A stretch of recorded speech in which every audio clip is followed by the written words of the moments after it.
Welcome back, story lovers. You probably know the amazing tales of the 1001 Nights told by the clever Princess Scheherazade. Well, today we're diving back into one of her best, The Adventures of Sinbad. But it's a story within a story, as Sinbad the rich merchant tells his tales to Sinbad the humble porter. So, let's join them. The next evening, the porter returned to the grand house of the merchant. "Eat well, my friend," said the merchant, "and I will continue my story. This is my third voyage, and it is even more terrible than the last. You see, once again, I grew tired of luxury. I couldn't rest in my soft bed or enjoy my fine food. Maybe I was too restless, or maybe I was just too greedy for more gold. Gold is a powerful thing. It brings comfort, yes, but also respect. I wanted as much as I could get, and so, in my foolishness, I took to the seas once more. I joined a ship of merchants, and we sailed from port to port, trading cloths, spices, and trinkets. For 2 weeks, the weather was perfect, but on the 15th day, a huge storm blew up and tossed our ship about like a toy. When the storm finally calmed, we saw land. The captain gathered us on deck and said, "The wind has driven us off course. Destiny has brought us to this shore. I fear it is a savage place. We shall soon find out what fate awaits us." He was right. Soon we came face to face with the inhabitants of that land, a tribe of hostile apes. They carried spears and swarmed the sea in stolen boats. An entire armada of ape ships sailed after us. Before we knew it, these hairy pirates were climbing the sides of our ship, cutting our ropes and rigging. There were too many to fight. We had no choice but to jump overboard and swim for our lives. Those of us who survived gathered on the beach. It was too dangerous to stay, so we moved inland. We spotted a castle on a hill. I told my comrades, "Brothers, let's go to that fortress. Whatever waits for us, there has to be better than being torn apart by apes." They agreed, and we followed the steep track up to the top. We walked into a massive, empty courtyard. No one was there, but a fire was still smoking, and the air smelled of roast meat. Exhausted, we lay down to rest. We were woken by what felt like an earthquake. Thud, thud, thud.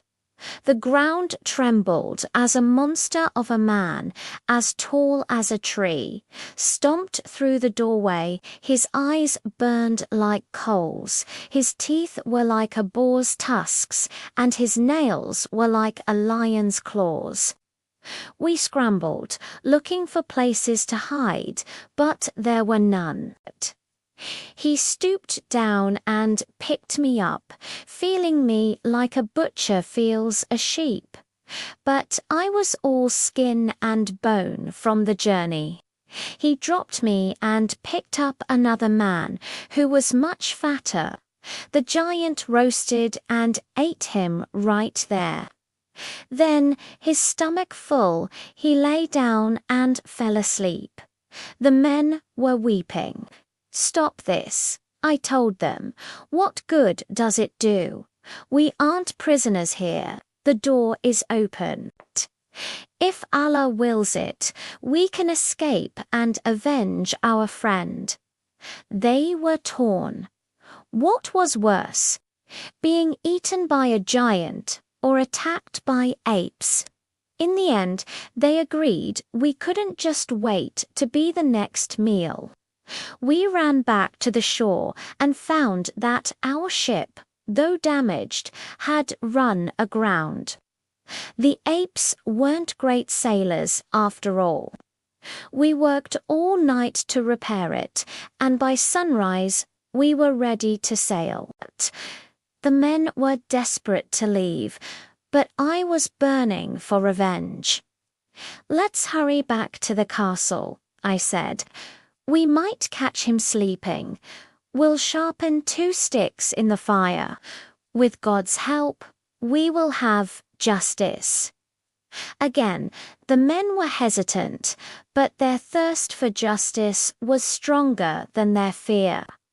We returned to the castle and found the monster still asleep.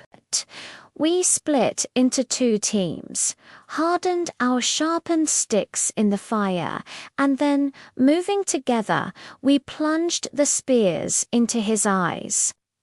He awoke with a terrible roar, stumbling around blindly, trying to find us. We slipped out and ran for the beach as fast as we could. We reached our boat just as 3 giants appeared on the cliffs, throwing huge boulders into the sea. The waves were massive, but we got away safely. The next day we found another island, and thanking the Almighty, we went ashore. But we had only escaped one danger to face another. As we gathered fresh water and fruit, a huge serpent dropped from a tree and coiled around one of our men. We fought it with knives and rocks, but it was no use. Then more giant serpents slithered out from the bushes. Terrified, we scattered into the woods. As darkness fell, I couldn't find my way back to the beach.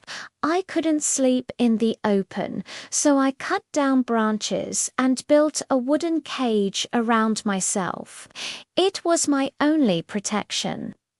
When morning came, I lifted the cage and walked inside my wooden armor.